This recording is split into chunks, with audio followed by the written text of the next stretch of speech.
जमींदार रहते थे जिनके 5 बेटे और 1 बेटी थी। इकलौती बेटी होने के कारण उसे सबसे ज्यादा दुलार भी मिलता था। जमींदार की बेटी ज्योति अपने पिता के इस दुलार की वजह से जिद्दी, गुस्सैल और आलसी हो गई थी।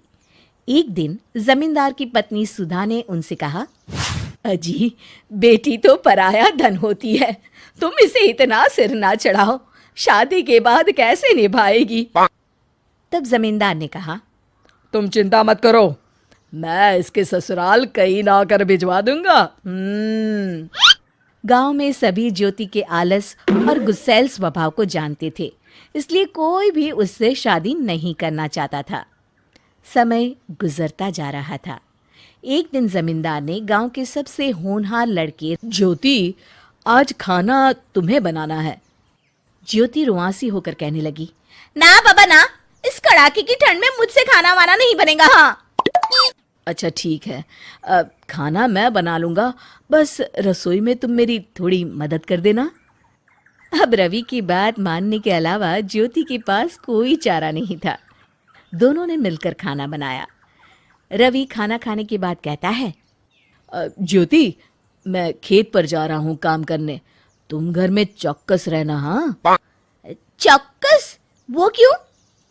तुम्हें ये बात नहीं पता, लेकिन दिन में प्रेत यहाँ से गुजरते हैं और जो भी उनकी तरफ देखता है वो उसे नोच डालते हैं। ज्योति डर गई। नहीं नहीं, तब तो मैं यहाँ नहीं रहूंगी। तो क्या तुम मेरे साथ खेत चलोगी? मैं इस ठंड में बाहर नहीं जा सकती। लेकिन एक बात तो बताओ, ये प्रेत तुम्हारे सामने क्यों नहीं आते? मेरे सामने भी आते हैं, पर जो उनकी तरफ देखता है या उनसे आंख मिलाता है, प्रेत उसी पर हावी हो जाते हैं। इसीलिए तो हम अपने दिन भर के काम में इतना व्यस्त रहते हैं ताकि उनकी तरफ देखने का समय ना मिले। अच्छा, अब मैं जा रहा हूँ। इतना कहकर रवि खेतों की ओर चल दिया। घर में खाली बैठी ज्योति को अब ये सोचकर डर लगने लगा। उसने सोचा, हे भगवान, अब मैं क्या करूं? यहाँ अकेले मुझे काम करते रहना चाहिए ताकि मेरा भी ध्यान प्रेत पर न जाए।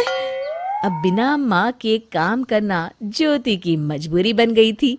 वो डर से खाली भी नहीं बैठ सकती थी। उसने मन में सोचा, रवि के आने से पहले क्यों ना खाना ही बना लूं। उस रात को खाना ज्योति ने बनाया। रवि जब घर आया तो देखा पूरा घर साफ होने के साथ साथ रात का खाना भी बन गया है। ये देखकर वो बहुत ही खुश हुआ। ज्योति ने कहा, आज प्रेत नहीं आए जी, मैं पूरा दिन काम में ही जुटी रही। हाँ, तभी शायद वो बगल से निकल गए होंगे। इसके बाद अब रोज ज्योति डर के मारे काम करने लगी और धीरे धीरे उसका स्वभाव बदल गया। 2 महीने निकल गए और एक दिन जमींदार अपनी पत्नी के संग अपनी बेटी ज्योति से मिलने आए। ज्योति को देख वो दंग रह गए। वो तो भाग भाग कर घर का सारा काम कर रही थी। उसके शरीर में बिल्कुल भी आलस नहीं था। माता पिता को देखकर ज्योति उनके गले से लिपट गई और बोली, पिताजी, यहाँ खाली मत बैठिए। माँ, आप भी ना यहाँ जल्दी से कुछ काम करिए, नहीं तो प्रेत आप दोनों को भी नुकसान पहुँचाएंगे। जमींदार को बेटी की बात माननी पड़ी और वो आंगन में रखे भूसे को घर में रखने लगे। शाम को जब रवि और उसके पिता खेत से लौटे तो दोनों अचंभित खड़े देखते रह गए। किसान ने जमींदार से क्षमा मांगी। मुझे तो कुछ समझ में नहीं आ रहा है, बेटा रवि, ये कैसा प्रेत, किस प्रेत की बात कर रही है ये? रवि ने जमींदार से सारी बातें बताई। पिताजी, मुझे माफ करिएगा, लेकिन मैंने ज्योति के आलस को दूर करने के लिए ये प्रेत वाला झूठ बोला था और भोली भाली ज्योति प्रेत वाली बात को सच मानकर खाली बैठने से डरने लगी और काम करने लग गई। अब देखिए ना, आपकी बेटी कितनी मेहनती और समझदार हो गई है। रवि की समझदारी और चालाकी से ज्योति के माता पिता बहुत खुश थे और सभी लाइक, शेयर एंड सब्सक्राइब।